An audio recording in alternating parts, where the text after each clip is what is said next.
네, 미국발 주요 이슈를 키워드와 관련 검색어를 통해서 살펴보겠습니다. 먼저 첫 번째 키워드입니다. 미국의 시캐스터 발동 이후의 반응에 대한 키워드인데요. 네, 시캐스터 발동 이후 오바마 대통령의 지지율이 급락했다는 소식입니다. 네, 지난 4일 미국 정치 전문지 폴리티코에 따르면 여론조사 업체 갤럽이 지난달 28일부터 지난 2일까지 3일간 조사했는데요. 오바마의 국정 수행 지지율이 최저치를 기록했다고 전했습니다.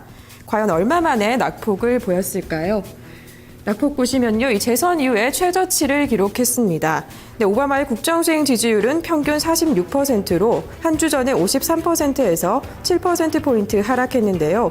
이는 오바마가 재선에 성공한 지난해 11월 이후 가장 낮은 수치입니다. 같은 기간 동안 오바마에 대한 부정평가 비율 역시 지난해 11월 이후 최고치를 경신했는데요.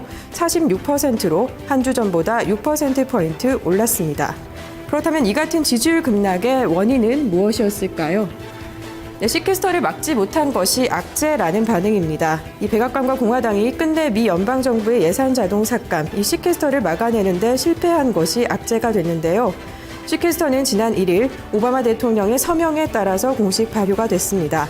따라서 오는 9월 끝나는 올 회계 연도까지 이 7개월 동안 850억 달러 등 앞으로 10년간 1조 2천억 달러의 예산이 자동으로 삭감될 예정입니다. 네, 이번 조사는 미국 전역 1,500명의 성인을 대상으로 실시가 됐고요. 오차 범위는 플러스 마이너스 3%포인트입니다. 네, 두 번째 소식입니다. 기업 관련 뉴스인데요. 네, 미국 증시에서 애플과 구글의 희비가 엇갈리고 있다는 소식입니다.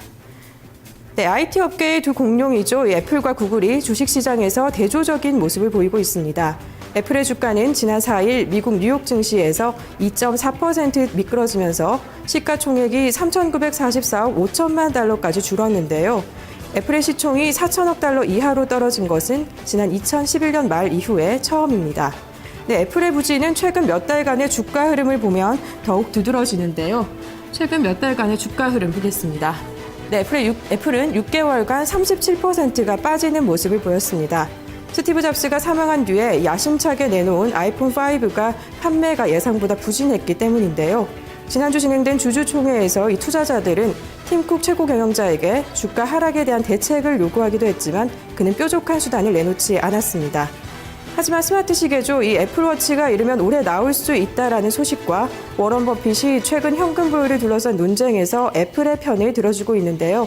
그럼에도 불구하고 애플의 주가는 반등의 기미를 보이지 않고 있습니다. 반면에 구글의 흐름은 어떨까요? 네, 구글은 올 들어서 15% 급등하는 모습을 보였습니다. 네, 애플과는 대조적으로 주가가 연일 승승장구하고 있는데요. 지난 4일 구글의 주가는 전 거래일보다 1.9% 오르면서 사상 최고치인 주당 821달러 50센트를 기록했습니다. 여기에는 스마트폰 시장에서 구글의 선전이 크게 작용을 했는데요. 안드로이드의 시장 점유율은 지난 2년간 꾸준히 늘고 있습니다. 게다가 삼성전자가 이번 달 안드로이드 OS를 장착한 갤럭시 S4를 내놓을 예정이어서 구글의 호재로 작용할 것으로 보입니다. 네, 이어서 세 번째 키워드도 살펴보겠습니다. 미국에서 발표된 경제 지표 소식인데요. 소비자 지수가 상승세를 보였다는 소식 먼저 살펴보겠습니다. 네, 미국 서비스업 경기 호조가 이뤄졌습니다. 1년 내 최고치를 보였는데요. 이는 미국에서 서비스업 경기도 제조업에 이어서 확장세를 보이고 있는 것으로 풀이가 됩니다.